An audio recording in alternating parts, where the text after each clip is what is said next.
So suppose if this median lobe is enlarged, what happens? It will close this urethra and it will not allow the urine to move freely out through the prostatic part of the urethra. So that means the person will suffer with retention of urine. Okay, is that clear? The more the patient is straining during micturition, the more the flow is obstructed. Suppose if the patient is relaxing, at least this lobe will move little aside and there may be passage of urine. Okay, so that is in old age. This is the mechanism. This is a problem with the median lobe. It can close the prostatic part of urethra. Okay. No. So after this, so we have paired lateral lobes. So this is one lateral lobe and this is one more lateral lobe. So this this paired lateral lobes, they are separated superficially by posterior median sulcus. You can see this is the posterior median sulcus. Okay. And behind the urethra, both lobes are continuous. Okay. That means this is like you see, this is the anterior, this is the urethra. Okay, these are the two lateral lobes. Okay, and these lateral lobes, they generally converge behind the urethra. Okay, so this is actually described surgically as posterior lobe. Okay, separate name is given. That means the continuation of two lateral lobes which are going like this, they are called as posterior lobes surgically. Okay, so now overall, now if you look at this picture, which view of this picture is this? I told you in my previous slide, Posterior. posterior. Posterior. This is the posterior surface, transverse sulcus, posterior median sulcus, two lateral lobes. Okay, the two lateral lobes are actually converging behind and they are becoming continuous as posterior lobe behind the urethra. Okay, so that is the point you should understand there. So overall, lateral lobes are paired or unpaired? How many we have? Two. Paired. Paired. Paired too. Okay.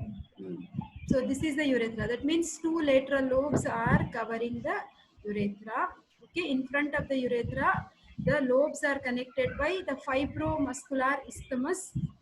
Okay, this fibromuscular isthmus, whatever is written here, it is now actually called as anterior lobe. Okay, so this anterior lobe is seen more clearly during fetal life, and this anterior lobe is persisting up to 6 years after birth. Okay, so basically you have anatomically only three lobes, no beta, one median and two lateral. So many lobes we don't even describe, but these are all surgical ones. Okay, two lateral lobes. Okay, and in front of this urethra you have one connection between the two lateral lobes, that is the fibromuscular isthmus. In case of fetal life, you are describing this fibromuscular isthmus as anterior lobe. Okay, which is persisting up to 6 years, after which it will disappear. Okay, that is. In fact, this is one more picture which helps us to understand. Suppose this is urethra. In front we have this anterior lobe. On either side we have lateral lobe. In the middle we have median lobe, and this is posterior lobe. So many lobes are surgical lobes, isn't it? Anterior, median, posterior, and two lateral. Okay, these are the surgical lobes. Okay, now see, this is whatever yellow arrow I have shown in this slide is nothing but posterior lobe. That means it is lying behind the prostatic part of the urethra, below the ejaculatory duct. For our better understanding, I kept this slide. Okay, this is the posterior. What is the name of this lobe? Hansraj? Median. Median lobe. Very good. What is the name of this lobe? Anterior lobe. Very good. Okay. So anterior lobe is lying anterior to the urethra. Okay. It is mostly muscular. It has less glandular tissue. Okay. Apart from lobes, now let us revise lobes first before we go. Hemalata, tell me fast, how many lobes surgically? We have 3 surgical, ma'am. Oh, no, Anatomical. 3 anatomical, 5 surgical, total 8. You tell only anatomical first. Oh, okay.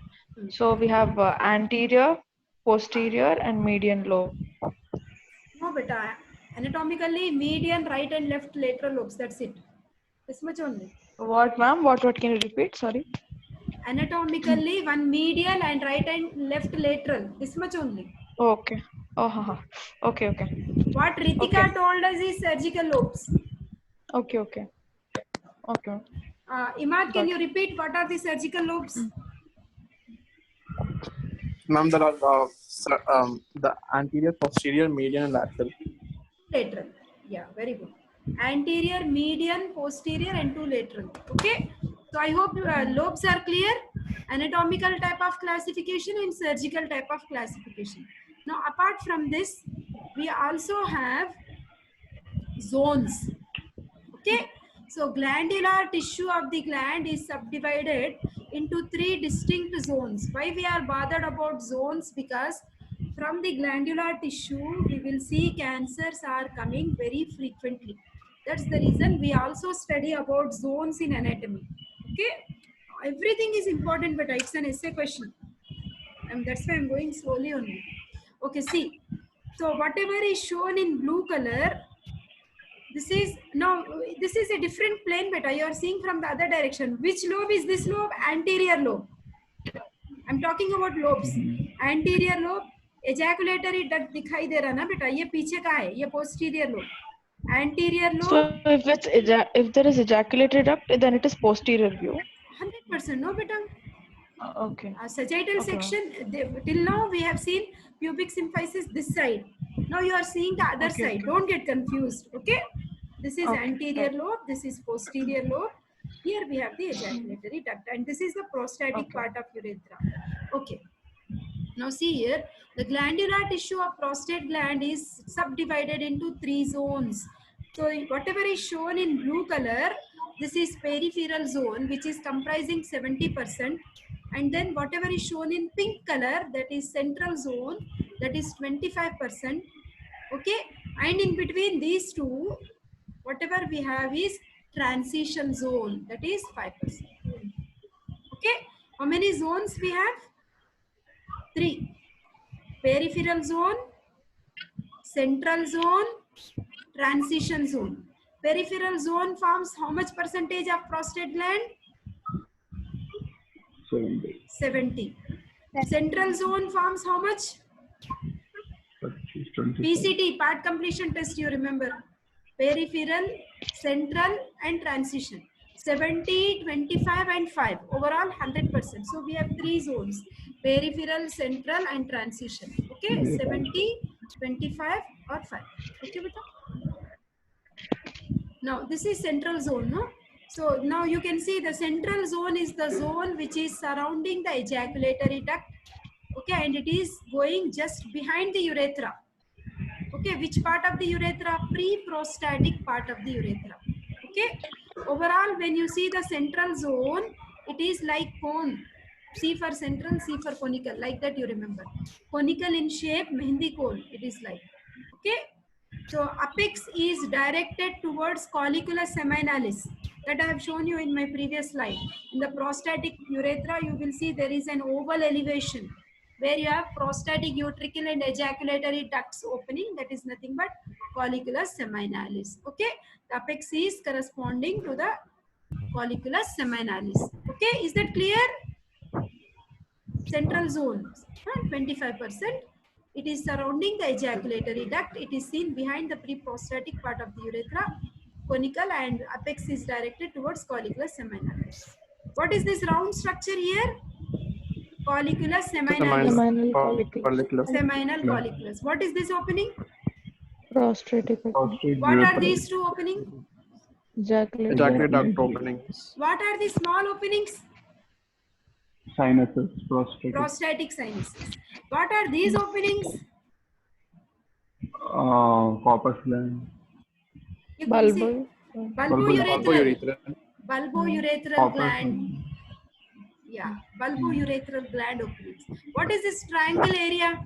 Triangular area called as Trigone. trigone. What are these two holes? Ureter. Bar of Mercier. No, ureteral openings. Ureteric openings, and this is bar of Mercier. Bar of Mercier. Or interureteric ridge. Very good. What is this elevation? Uvula. Utricle. Uvula vesicae, which is produced by the Okay. median lobe of prostate gland, which is Ma'am, corresponding then with the apex of trigone.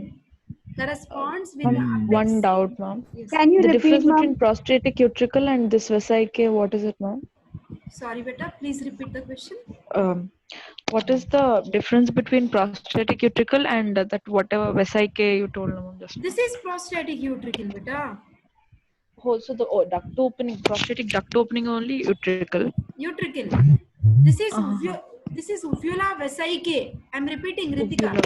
Uvula vesicae is produced by the elevation of median lobe of prostate gland, which is corresponding with the apex of trigone. Suppose if this uvula vesicae is enlarged in old age, it will obstruct the urinary outflow, causing difficulty in micturition. Okay? Yes, ma'am. Okay, beta. So that is central zone 25%. Then transition zone. This is the PCT T1.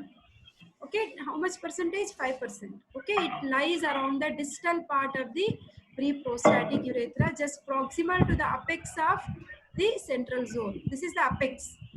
Okay, like very close to the apex of this central zone, we have the transition zone, and it is very close to the openings of ejaculatory ducts also. Okay, then this much you try to remember enough, beta. Now, what is this zone we have? Outside. Peripheral zone. How much it contributes? 70%. 70%. Maximum. Peripheral zone 70. It is cup shaped and it is enclosing both. Central zone is also there and transition zone is also there. Okay, it is enclosing central and transition zone. It is enclosing the pre-prostatic urethra. Okay, so now there is one more part of the prostate gland which is not considered under this zone, and it is made up of fibromuscular stroma. These zones exclusively, I told you, what is this zones made up of? Glandular tissue. PCT zones are made up of what? Glandular tissue. Whereas the other area what you are finding is fibromuscular stroma. Okay? This is little, it takes time for you to understand. See, this is all glandular tissue, beta. Okay. What is prostate made up of? It is made up of gland. It is made up of smooth muscles. It is made up of collagen fibers. That means it is fibromuscular glandular tissue. Now you are just dividing glandular tissue as PCT zones, and whatever is left over is fibromuscular stroma. Is that clear, beta? Understanding? ये पूरा gland से बेटा, ये बाकी का जो भी है ये पूरा फाइब्रोमस्कुलर स्ट्रोमा है. Okay, so that is.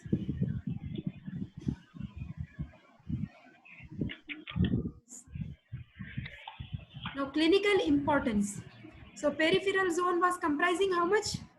PCT. P was 70%. 70%. Now see, clinically when you see, this is glandular or fibromuscular?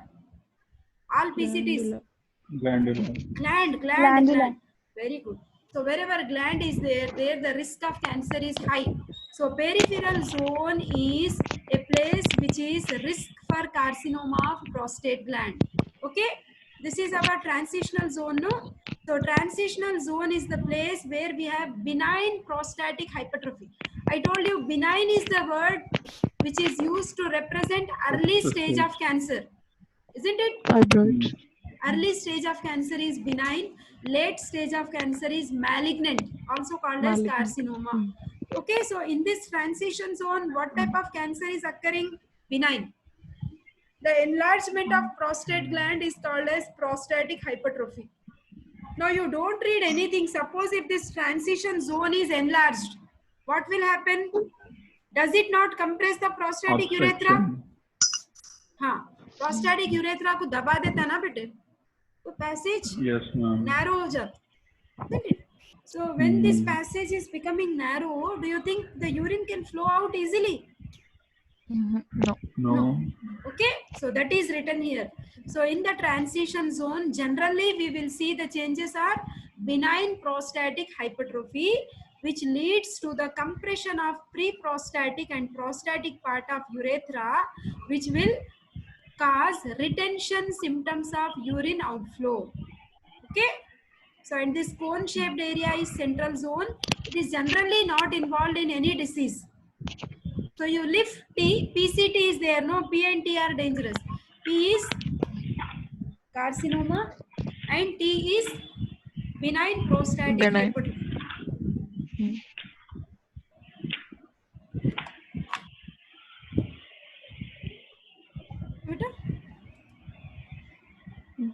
Now, what are the structures traversing the prostate gland? One is this urethra is prostatic urethra at the junction of anterior 1/3 and posterior 2/3. No. Then two ejaculatory ducts, and this is the prostatic utricle, the opening of the prostatic gland. Okay. Then see the prostatic urethra is running vertically downwards. Okay, from the base till the apex of the prostate gland at the junction of anterior 1/3 and the posterior 2/3. It's not equally divided. Anterior is 1/3 and posterior is 2/3. Like that, it pierces the prostate gland. See, this is anterior 1/3. This whole is the posterior 2/3, and this is the prostatic part of urethra. And Hemalata, you were asking, no, ejaculatory duct, is it going? Is it coming from behind? Yes, ma'am. Yes or no, beta? It's coming Yes. from behind only. Yes, ma'am. Yes, ma'am. It's piercing from the posterior aspect, isn't it? And then it is opening into the prostatic urethra. Okay, it passes through posterolateral to the median lobe and opens into the colliculus seminalis on either side of prostatic utricle. These are the two ejaculatory duct openings. This is the prostatic utricle. Okay, this blue arrow is indicating ejaculatory duct openings. Okay, prostatic utricle ये है ना बेटे? It is mucus cul-de-sac. Cul-de-sac means always, I told you, depression, gada. Okay, so about 6 mm long, and it extends upwards, backwards. Okay, from colliculus behind the median lobe. Behind, piche. This is the median lobe. Now, structure of prostate. So, overall prostate is made up of what? Fibrous tissue, muscular tissue, glandular tissue. The fibrous tissue is made up of 1/4, muscular tissue 1/4. Okay, 50% is made up of gland only. That's why you use the word prostate gland. Isn't it? We use the word prostate gland because 50% of the composition of the prostate is made up of glandular tissue. Okay, beta? Beta. So this is from your textbook pictures only, beta. So you have different composition. So you see the fibrous tissue is thickened at the periphery of the gland to form the true capsule. Okay, the posterior median fibrous septum is connecting the fibrous capsule with the urethral crest. This green line. Okay, fibrous tissue.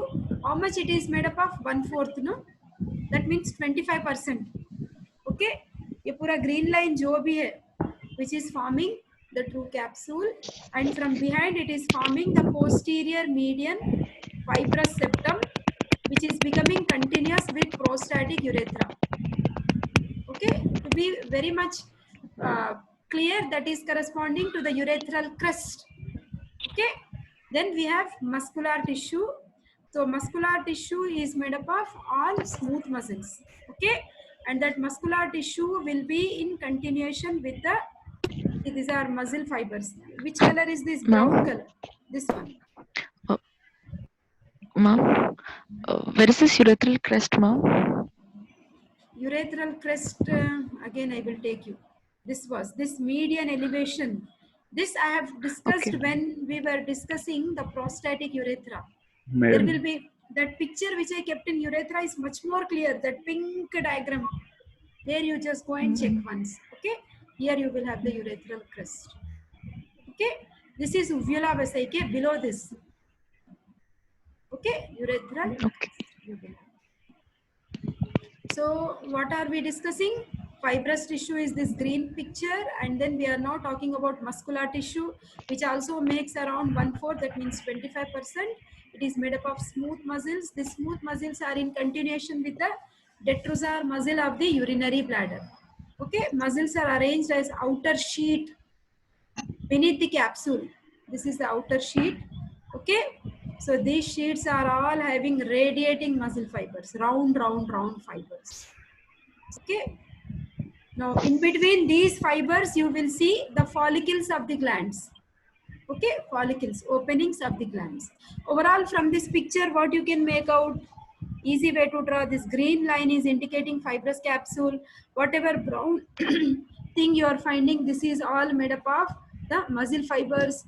Apart from this, whatever pinkish area is there, where you are finding gland like type of diagram, that is made up of glandular tissue. So overall glandular tissue is making how much composition of prostate? 50%. Fibrous tissue 25%. Muscular tissue 25%.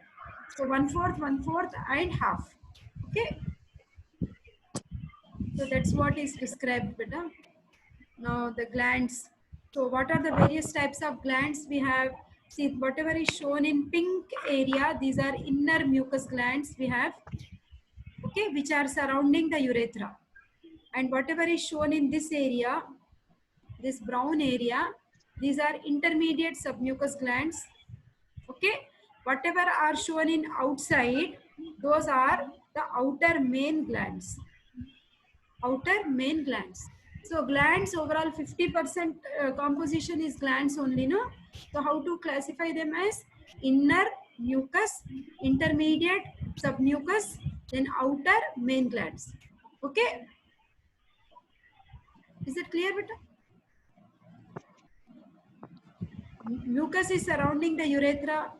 Surrounding the mucus glands, we have submucus. Surrounding the submucus, we have main glands. Okay. So inner mucus glands, which are surrounding the urethra, they are simple tubular glands and their ducts are opening. You remember so many prostatic sinuses were there on either side of that colliculus seminalis. They are actually made up of these only. Okay. This inner mucus glands. Okay. All these prostatic sinuses. Immediately surrounding the urethra, you have these openings, no? So those inner mucus glands are opening here in the form of prostate. You see better. You asked, no, just now, Emma, urethral crest. Yes, ma'am. This is the urethral crest. Yes. Preparing for PCT or not? Yes, ma'am. Please prepare, okay? Okay. So inner mucus and intermediate submucous glands, they are not so much big. They are having less number of follicles and small ducts, which are also opening in the sinuses at the level of colliculus seminalis. Okay? At the level of colliculus seminalis. At this level. Yahan pe. Raj, voice is not clear. अभी ठीक है. Okay. Okay, intermediate submucous. Then other main glands. So many, all big are, the outer ones are numerous glands which are opening in the prostatic sinuses below the colliculus, seminal colliculus. Okay. So overall, when we just count the total number of ducts, they will be 12 to 20. So many glands are there, no? Mucus, submucus, and main glands. Okay. So the follicles are anywhere. If you see glands, gastric glands, you remember? Stomach. What is the type of epithelium you see in the stomach? Simple columnar epithelium. Columnar epithelium. Here also, these are also glands. No, पूरा GIT simple columnar है ना ma'am? पूरा GIT simple columnar है, except the oral cavity and anal orifice. पूरा GIT simple columnar है. Okay. Mouth में और anal orifice में stratified squamous non-keratinized epithelium. Okay. Okay, beta. So all these glandular tissues, mucous infoldings are stimulated by testosterone hormone and inhibited by estrogen. That means if there is any prostatic enlargement, what is the therapy we give? Estrogen therapy should be given. so that it will stop the multiplication of, it will stop the growth of glands. See, growth of these glands can be inhibited by estrogen hormone. Okay. Now see here, when you study the prostate gland histology, you will come to know, like inside the glandular tissue, there will be a material which is called as corpora amylasia. Okay, that means in old age these mucus enfoldings will disappear and a starch-like material will get collected, which is called as corpora amylasia. Okay, diagram is there. I didn't keep the diagram. Okay, not there. Okay, we stopped here. Corpora amylasia. Okay, this I will tell you when I'm doing histology, nothing to worry. Okay. So now, internal fibrous capsule intervenes between main glands and submucous glands. Okay. So again, you have some like outer zone is there. See, whatever this zone is there where we had this muscular tissue, that is the outer zone which is prone for cancers. Okay. Then what are the various zones? PCT, I said peripheral, central, transition. Nothing but outside. What type of Central, cancer? transition. Peripheral is how much? 70%. No, beta. Outer zone is nothing but peripheral zone only. Okay, where you have more cancers. Okay. Then transition zone, you have benign hypertrophy, no, inner zone. This is repeated in a different terminology. Now, after that, we are coming to the blood supply of prostate gland. The blood supply is coming from the blood vessels which are supplying urinary bladder. नीचे से inferior vesical artery, middle. Ma'am हाँ. Yes, बेटा. Ma'am carcinoma कौन सा भी zone में रहा हूँ? ज्यादा कार्सिनोमा बाहर की तरफ आता बेटे. एक बार मैं आपको वो डायग्राम. नहीं मैम, कौन से भी जोन में रहा, लेकिन वो एक कैप्सूल में, पूरा प्रोस्टेट एक कैप्सूल के अंदर है ना मैम? कैप्सूल के अंदर है. फिर देखो मैम, कौन से भी जोन में अगर कैप्सूल में हुआ तो यूरिन पासिंग में दिक्कत ही होगी ना मैम? दिक्कत तो होगी बेटा. ट्रांजिशन जोन में आया तो और ज्यादा दिक्कत होगी, इसलिए कि ट्रांजिशन जोन तो बिल्कुल यूरेथ्रा को सराउंड होगी. तो सही है, होगी होगी. हाँ हाँ, okay okay ma'am.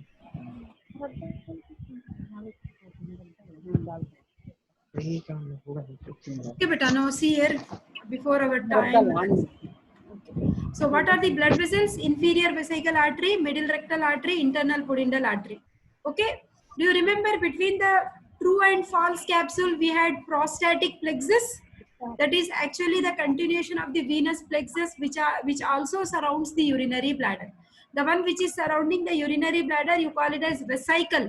Vesica is the word which is used to represent bag, bladder. Okay.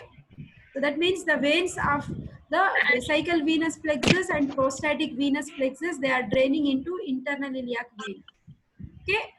Basically, these prostatic veins, they also have communication with the venous plexus of vertebral column. Okay. The venous, see, veins of prostate and veins of vertebral column, they are connected. Okay, there are certain connections. Now, what is the difficulty if we have any connection? Suppose if there is any cancer in the prostate gland, through these connections, the cancer can also spread to vertebral column. And these connecting veins are called as paravertebral veins of Batson. Okay, paravertebral veins of Batson, which are draining, which are connecting the prostatic venous plexus with the vertebral venous plexus. So any cancer here can easily spread to the vertebral column. Okay. So this is another picture which is showing the glandular tissue fibrosarcoma. Okay. So prostatic venous plexus, which is draining into internal iliac vein. So metastasis is nothing but spread of cancer. So through the blood circulation, through the inferior vena cava, cancer cells can also go to heart, and via pulmonary trunk, it may also go to lungs. And we know prostatic venous plexus is connected to vertebral venous plexus of Batson. Through this, you see the cancer cells are also going to pleural venous sinuses. Okay, through vertebral veins, it will go into the veins inside the cranial cavity. Those are the dural venous sinuses. Okay. So metastasis of the cancer prostate into the vertebral column and also to the brain. This I already told you. Now coming to the lymphatic drainage, prostate is very close to internal iliac group of lymph nodes. From there to external iliac. From there it will go to sacral group of iliac nodes. Okay. Then coming to nerve supply, sympathetic nerve comes from superior hypogastric plexus. The root value will be L1, L2. Parasympathetic comes from pelvic splanchnic nerves. Root value will be S2, S3, S4. Okay. See, 8 changes of prostate itself can come as 3 marks question. Very, very important. See, in the newborn baby, prostate has duct system in the fibromuscular stroma. In the first few weeks, the prostate will start growing. There will be hyperplasia of mucous membrane due to circulating maternal estrogens. Before puberty, prostate grows slowly and rudimentary follicles bud out from sides of the ducts. That means it is actively growing at the puberty. At puberty, it grows suddenly and assumes double of its neonatal size. This takes place due to the growth of numerous folds within the follicles. That means glandular tissue is increasing more. Of course, it is in response to the hormones also. Isn't it? At puberty, we see testosterone will be high in males. Isn't it? So 40 years, the mucous folds disappear and follicles contain that dead and degenerated tissue, that is Carpora amylasia. In old age, two things can happen. Either it can enlarge. If it is enlarging, you call it as hypertrophy, or it can shrink. If it is shrinking, you call it as atrophy. If it is hypertrophy, it causes obstruction in the urinary outflow. The more the person strains during micturition, the more urinary outflow is obstructed. The more the person relaxes, at least to some extent, the urinary outflow will be coming out. Okay, so that is age changes. So that trouble urinating generally we see is because of prostatic hypertrophy. Okay, so which lobe is growing better? I have shown you. Median lobe, isn't it? And it is closing the urethra. It is compressing the urethra. Right in my first slide only I have shown you this. Okay. So there will be difficulty. So suppose if the prostate gland is enlarged, how to check? Ma'am वो anal By inserting the finger. How much? 4 centimeters. 4 centimeter. Okay. Per rectal examination. Okay, very good. What is this lobe? Median lobe. If it is growing, it will obstruct the urethral outlet. Okay, these pictures will help us to understand it. Enlarged prostate, benign prostatic hypertrophy. Benign is early stage of cancer. Prostatic hypertrophy means the size of prostate is increased. Okay, and there are so many reasons which are, of course, the etiology is poorly understood. Of course, we don't require all this, but I told you what is the treatment we are giving. Estrogen treatment. Estrogen therapy. Okay, prostatectomy. Suppose if prostate is troubling so much, what we should do? We should remove the prostate gland. Okay, so we have different routes. We can pass the probe through the urethra, and through transurethra also you can just take out the prostate gland.